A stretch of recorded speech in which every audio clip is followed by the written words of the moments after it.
Welcome to Tuesday Tea, the space where we get real, get honest, and talk about the things that actually matter. I'm your host, Alicia Bakker-Mudrock, therapist, Pilates teacher, coach, and author of Leading Lady Energy. And I'm Melissa Levine, educator, coach, and your co-host for the conversations that don't shy away from the messy, the meaningful, and everything in between. Each week, we sit down with incredible humans, leaders, creatives, parents, dreamers, people who've lived, struggled, succeeded, and figured things out the hard way. We share stories, ask real questions, and highlight the badass people out there doing the work. So grab your tea Or your other favorite beverage. and let's dive in. Hey everyone, we're here today with one of my dear friends, Jamie. Unfortunately, Melissa's not able to make it. She had a heater situation, and as we know, living in the cold state of Chicago, it's important. So it's actually not a state, it's a city, but Illinois doesn't count. So I think that's a whole state, the city of Chicago. But we are here with Jamie, who's also originally from there, ironically. And she's a good friend I met when I lived in Louisville. And I'm so excited to have her here. I'm going to let her sort of introduce herself, just a little bit of her background. But she is here today to really talk just about her journey, particularly over the last 5 to 6 years. She went through a really big health diagnosis and journey post. And so I just want to chat a little bit more about what she would like to share with you all about her experiences, what she's learned, what was hard, where she's at, and we'll get into some other fun stuff too. So welcome, Jamie. Thank you. Thanks for having me. As Alicia said, my name is Jamie Briglio, and I'm originally from Chicago. I grew up in both the city and the suburbs, which I think is really important to mention because there's usually quite a divide when you say you're from Chicago and you actually lived in the suburbs. That doesn't count. Yes. It's like But saying you from New York if you lived in like Jersey or like this or something like that. I totally get it. But I did actually live in Chicago for 12 years before moving to Louisville. And I kind of ended up in Louisville by chance. I was never expecting to move here or planning to move here. That's actually maybe a little story on its own. Yeah. But I've been here now for a long time, since 2017, and I have spent my career as an educator. I've also done many side jobs, such as working for a bocce company. Props to my bocce company. I love them so much, American Bocce Company. And I've also been a bartender, and I've done all kinds of things. I've worked at events. So that's kind of been my career journey. But now in Louisville, I'm here with my husband. We got married last year and we have 2 cats. And my parents actually now have also left Chicago and live in Louisville. And my sister lives in Indianapolis. So my parents are here. My sister is there. And we're just enjoying life. We love to go visit her quarterly usually. So We love to have you. back in April to celebrate her nuptials. She's having her big party soon, so we're so excited. Well, I know I got the pleasure of meeting you in 2019 when I moved to Louisville. And I know this is a bigger, heavier topic, but I think a really important one too. And I think a lot of folks can relate in a number of different aspects to your journey. You were diagnosed with breast cancer in 2021. And I remember being with you like over that New Year's Eve dinner when that was kind of the start of the whole diagnosis process and like even being aware that this might even be on the table. But so much has happened since that as well. And I think what I've always admired about you too is that this diagnosis like doesn't define you. It's not who you are. It's not all you, but it is a part of your story. And there's so much both professionally and personally in other ways that I think that journey probably has taught you, shown you, that you struggled with, learned from, et cetera. And so I just love whatever parts of it you kind of want to share or chat through with us today. Because just from the sidelines as your friend watching it all, there's just so much there that I want people to hear about and know because you're such an incredible human and you have so much wisdom to give us. So Thank you. How to take it away. Yeah, so I woke up the day after Christmas in 2020 and I felt a breast lump when I was adjusting myself into my sports bra and naturally panicked and reached out to a doctor, and they were really wonderful about things here in Louisville. And I went in and I had to go get a biopsy, and professionally, the biopsy technician said, "Don't worry, I do this every single day. This is nothing." So Of course, I felt much better after hearing that, and I was relieved only to get a call the next day and find out that it was, in fact, breast cancer. Just hearing those words is truly a life changing moment in itself. I mean, you go from living your life the way you do to all of a sudden, that's pretty much the only thing I thought about from the moment I woke up until the moment I closed my eyes, especially those days before seeing your oncologist, seeing plastics, you really don't know what's going to happen. And I think the scariest part, of course, is that the worst thing will happen. You're going to die, but also you spend a long period in an unknown world, just kind of Mm, waiting to find out what's going to happen to you.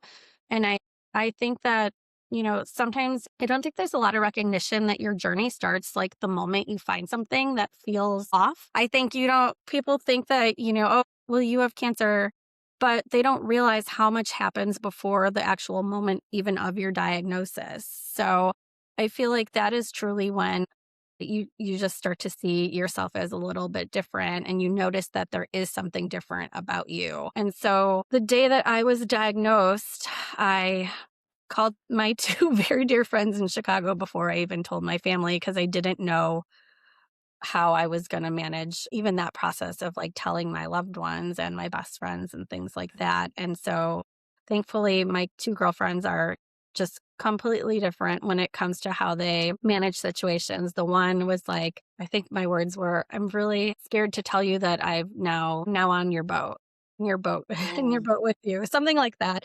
And they were both like, "Oh god, this is horrible news. We never want that to happen to a friend." And I now understand how that feeling feels having gone through it. But my one friend luckily gave me all the information I needed, the right questions to ask, mm, a list of tons of documents, because she's very thorough with how she plans and, right. very organized. I was so thankful to have questions and a more systematic approach from one friend.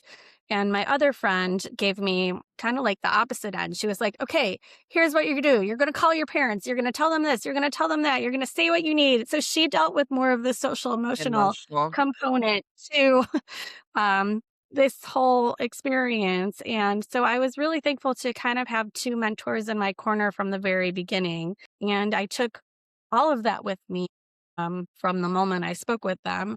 And I think that was really helpful to reach out to somebody. And so, I know a lot of times I've been there myself. When you are going through something difficult, it's really hard to ask for help and to reach Mhm, out.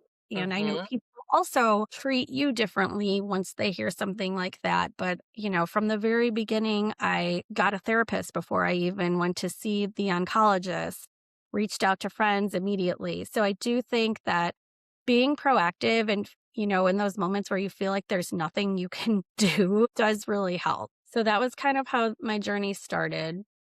And I was really thankful that I had friends that could help Mhm, me with that. And so after that, I told my parents, which was probably the hardest people to deliver the news to, but I kind of went in with just a different approach than maybe others. I said, this is what I'm going to say is super scary, and mhm, it's going to be really hard for you to hear, and it's mhm. really hard for me to process, but I'm going to approach this from a place of strength and do it with knowing that I have support, and just try to be a rock in the situation that you really can't control. And so I said, if you want to go home and cry about it, if you want to, whatever you need to do around me, all I want you to know is that this is just a scary thing that's happening to me, and I'm going to be okay. And I don't want you to treat me like that's not the case. I don't want to cry about it together. I just want to go through this journey with strength. And Yeah. so we all did that. Obviously, I had my own moments of tears and, many, many tears, but I wanted to present as knowing that this is something that was going to affect me, but this wasn't going to be the thing that would take me. Yes. And I think something that I noticed and really, what's the word, respected maybe is the right word. I don't know. But just how you were just still so much you throughout the whole journey of getting information, making a plan, starting treatment, getting new information, doing this next. I mean, you can speak to those steps more, but just Mhm. like this was a thing that was happening. This was a piece of your story now. This was something that was going on, but like, it was just really incredible to watch how you still just felt so aligned with the person that you are and didn't let this have more power than it deserved, right? Like this diagnosis, this word, this part of your journey. And yes, of course, your life changed dramatically. And there was a lot of things you had to like, you couldn't do as much in certain ways, or you had to make different choices, or you had to step back here and like stuff that was maybe hard with your personality, I know to do. But you also still really felt like you were really authentic and aligned with just continuing to show up as yourself in whatever that meant in each different step of the way. And you were the one still writing the story, Mhm. despite this really big diagnosis and word that I think can often like steal the show in a negative way for some people. And that helplessness only compounds. And I'm sure you felt helpless at times, but it didn't come across that way to, I think, the people around you, which I always really admired and was just like, how is she doing this? Because I cannot even imagine like Yeah. little things that I don't control are like stressful to me, let alone this very real big thing happening inside your own body that you're still like, continuing to get new information every day about as you are going through it. Well, I have to say, you were actually the person that kind of made helped really bring to light this journey, because at one point I know we were out and I hadn't started anything yet. I don't even know if I had seen the oncologist just yet. We were at HBG and we were all having a good old time.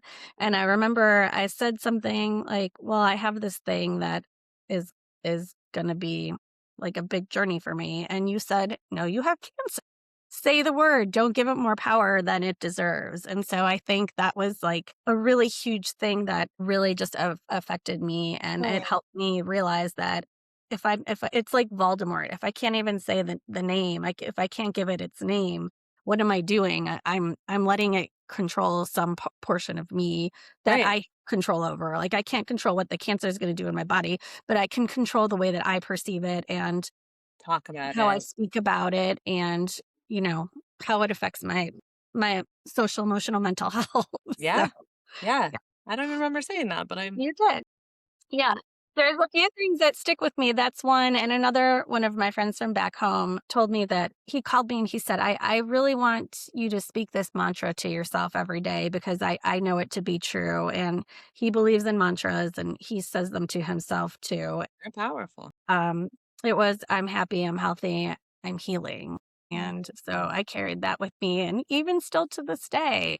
And I share that mantra with other people, that now share their story, their cancer stories with me. And I do think that, that's another really important part to staying mentally as healthy as you can, to focus on the Yes. good things. Even when you're going through something horrible, there are still many, many good things that you can focus on. It's like you can let the emotional component of the disease take over. And I do think that people have said it for years. Like it is a great portion of it is how you think and your mindset when you're going through something. Yes. Yes. And I think it's like that reminder that even on our worst day ever, good things also happen because that yin and yang or that two sides of the coin or that balance, it has to exist, right? Right. Like we have to have sadness to understand what joy is. We have to have health to understand what sickness is. We have like both are always there. And again, not to discount, like some stuff is like objectively a way worse day or a way worse season or a much worse news or whatever than another thing. But like I love that reframe of there's always the other small things that still are good occurring, the Hmm. both and with Hmm. the really hard, right? What do you think is like the biggest lesson or takeaway or most surprising transformation story? I would say something that resonates with me is that it has made me realize that, grief, anxiety, mental health, like there's no hierarchy for how you're feeling. It's like, I feel like people come to me all the time and they'll be like, "Oh, well, my dog died, but you had cancer. So I shouldn't even say this to you." And it makes me laugh because it doesn't, just because I had cancer doesn't change the fact that you're now going through the hardest thing that you're going through. And it also doesn't mean that, my cancer journey isn't necessarily worse than someone else's experience. And so I feel like people try to put this hierarchy on emotions according to like the gravity of your experience or situation. And I just feel like it's made me see things differently. And I always say that to people when people say, "Well, but it's not like cancer." And I'm like, "No, no, no. It's okay. You still get to feel this feeling as hard as you want to, because maybe this is the hardest thing that you've experienced in your life at this point, and that doesn't make it Yeah. less hard than my cancer journey, you know?" So I just feel like it's changed the way that I don't know, so many things. I just feel like that statement in itself, that like it just keeps coming up, the fact that people think there should be a hierarchy on, the feelings and emotions and experiences, and that just doesn't feel right to me. Whatever you're dealing with today that is the hardest thing you're dealing with, that's the hardest thing you're dealing with today? Right. Right. Right. I think sometimes in like the therapy world, they'll say that like, there's no such thing as the trauma Olympics. There's no gold medal for like the worst trauma. Like something traumatic, something difficult, something hard is relative. It's still the hardest thing to that person and their experience. Like we could both be in a car accident. I might have nightmares, never get a car again. And you might be like, that really sucked. I'm good. I'll drive tomorrow. Same experience, but how we perceive it is entirely different because we're different people coming in with different stories, with different Mhm, backgrounds and all of this stuff. And so I think that that is so true that people sometimes want to hierarchy things and it mhm. doesn't always work that way, you know? Correct. Not using yeah, it's like remissions kinda, Okay. I'm not You're really you're in a different space with it. You're not like going to appointments all the time. You're not Mhm, in that same acute phase. So mhm, now kind of where are you landing with just like in general, not even with I mean obviously the cancer diagnosis is a part of your whole story, but just in mhm. life, like where kind of like are you have you decided to change or pivot anything in terms of some goals or some things that like you're wanting to do? Do you feel like you're kind of just like in lockstep on the next phase? Like, where are you kind of at, both either professionally or personally, like in this season now, post the immediate acute stage? Right. So I think coming out of it immediately, the thought was I just want to travel as much as I possibly can. So I probably wasn't the most fiscally responsible human for probably a year and a half. But I just, I kind of went through the weird phase of like, well, I could have died. So now I want to go do all the things I want to do, because you never know. I mean, once you've Yeah. had cancer, the risk of it coming back obviously increases greatly compared to somebody who hasn't had it in their body. So I think just the sense of like, I guess it's just wanting to experience as much as I possibly can. And not that I ever didn't live my life that way, but it puts like a slight sense of immediacy on things that I wanna do versus just kinda like, Waiting. "I'll get there one day," you Yeah. know? Yeah. And I think I hit that one hard for a while. You And, sure did. the weird thing is, it's like, I don't forget that I had cancer, but I don't think about it as much as I do anymore. I mean, it used to be the first and last thing I think about, and a million moments in between, but I would say time really does heal. Like, it's such a cliche, but it is Yeah. so true. I mean, I've tried my best to not change as much as I possibly could when I was going through the journey, and I really do feel like I'm back to being myself, maybe with just some fresh new perspective. Yeah. No, 100%. And I think just by proxy, some of that rubbed off on me too. I also though live life. Like we've both lived a lot of places, traveled a lot, done a lot of things. Like I don't think we are exceptions to a lot of maybe like the norm. But I think just remembering and realizing how short life Mhm. potentially Right. can be and how quick things can happen to us and how nothing is necessarily guaranteed really also reminded me like yeah, like today is the day to do the things. And it doesn't even have to be as big as I'm going to go travel the world today on in like whatever shirk responsibilities just because like maybe. But I think it's even for little things like I still want to be a person who can speak up and feel empowered and like own my story just in my day to day or I'm going to like start the business or I'm going to take the leap and switch the job or I'm going to tell the guy I like him and see what happens, or I'm gonna like ask that person if they want to be my friend, or and I think like it's not even in the huge expensive things; those are also Mhm. fun.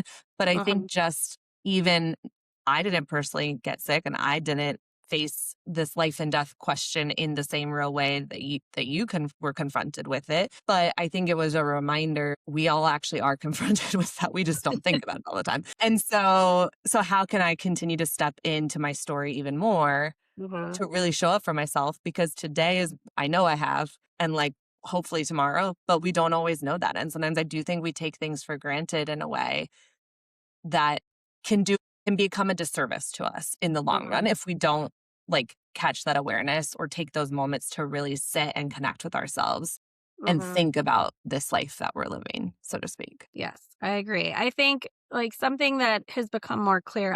I've been teaching preschool now for 22 years, and I think, they always say if you can see life through the eyes of a child, and I do think not only because that's what I do every Right. day You're like for a literally living, every but I day. do think there is just an appreciation, a greater appreciation for everything in general. I feel Mhm. very lucky to still be walking on this earth, and Mhm. I feel so lucky for all of my experiences with people, and I feel thankful for just even the things that I do all on my own. It's like it's a joy to be able to sit and read my book at the end of the night with a cat on my lap. Like Yes.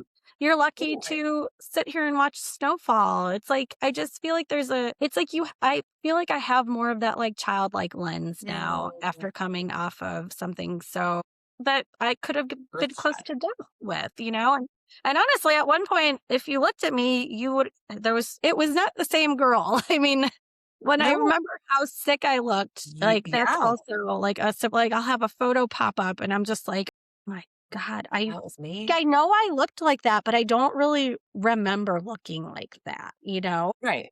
Right. No, of course. No, I think it's so true. And I also love this beautiful perspective of it, like we are meant to keep healing and moving forward. You're never gonna forget. It's never not gonna be something that changed you or happened, but also it's not the thing you're stuck on. Right. And again, that goes back to that narrative of like this is your story in your life that you're leading. And so you're not in that acute phase. You're not still in that sick phase. Like you're Mhm, in a healthier phase. You're in this different space and you're going to use that with all the knowledge you now have the best you can to really like feel like full and aligned and connected. mhm, You're also not becoming like the victim in your story and staying stuck, which is only would only do a disservice to you.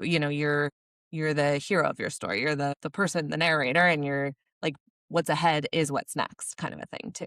I work a lot with folks going through infertility, and that also is happening or not happening in your body. So I'm just curious, like I know there's a lot of times there's like a disconnection between yourself, like a lack of trust in your own body and your own system, like feeling very like misaligned, but you like live in your body, so you have to be in it. And I know even for you, one one layer, like having a diagnosis in your body you can't see, but it's there, and then your body's like attacking itself. But then two, just the repercussions of like these different treatments and how it has changed your body and like how you understand yourself. So I'm just kind of curious if you would mind sharing just a little bit about that journey of just like where do you think you're at today in that connection to self, and was that disrupted for you too? Because I feel like it comes up in a lot of different areas that we mhm. don't always think about. But I know in like a big diagnosis, it's like really prominent, especially. Yeah, I mean, my body has changed a lot, and I have a lot of kind of long-term side effects. Like, I'm still having weird foot pain, and I still have like terrible, like, inflammation in different areas, like under my armpits. I have hip pain that has not really gone away. Sometimes and all these things are, they ebb and flow. So, like, Right. I experience this foot pain and then it goes away. And then I experience inflammation and then it goes away. And I experience, the hip pain and then it goes away. So the problem is that it's like some of this is lasting effects of chemo that they say might never go away. Every time you feel like something new or something different, it's a real challenge to not go right to like a Worst very case. dark place. Mm. And I'm also going through menopause because chemo put me into early onset menopause. So it's also a question of is this Which one is this? Yeah, right? Like it we're could all be a classic yeah. post-chemo symptom. It could also be a classic menopause Menopause. symptom. So it's just really hard to like trust my body, I guess, Ah, because I just never know. And it's also a challenge to not set my mind in a very negative path, when I am experiencing something that I know is not typical for my body. That's the hardest part coming out of everything, honestly, is trying to just not overthink every little thing What do you when it think is comes to my physical body. what helps you the most in those moments to, like, not spiral or to try to, like, stay connected or to be maybe more logical about it than emotional about it when it feels Yeah. relevant, you know? It's all different kinds of things. Sometimes it's something like box breathing. Sometimes it's something like I literally just need to say to myself, like, you're okay. You're just feeling Yes. really anxious because Yeah. you've been through something traumatic. Or if it's like, that's like if it's something immediate where it's like, oh my God, I feel this anxiety coming on really strong. Like, Right. those are usually my two go tos.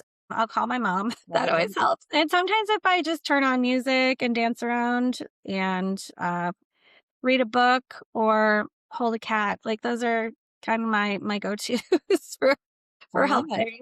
Yeah. Yeah, because I think health anxiety is so real, whether you've had, like, a worst case health diagnosis or not, Uh, because there's so much unknowns and out of our control things we don't think about on a day to day until something's not working right, and then we're like, "Oh, very aware that I can't control my heartbeat or my breath or my sinuses or my whatever." So I think that's gonna be helpful to folks who for any topic, but especially I think, like, that connection and disconnection from our bodies we don't talk about enough, and it can, like, come out in so many different areas, but I mm.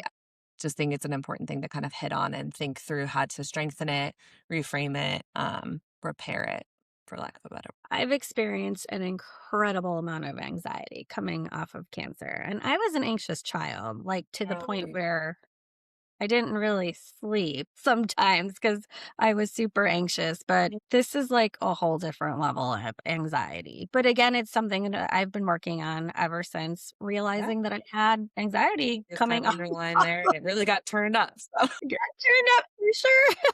But like I said, I had gotten a therapist even before I started right, any of I love that. it. Unfortunately, I feel like it's just, this is like a different kind of anxiety. Like I saw my therapist through Yes. that cancer journey part. I didn't really anticipate how much it was going to affect me coming out of it. And I Yes. think that's when I really had to like reach in and focus on what grounds me to being me so that I can not let my mind escape me quite as often.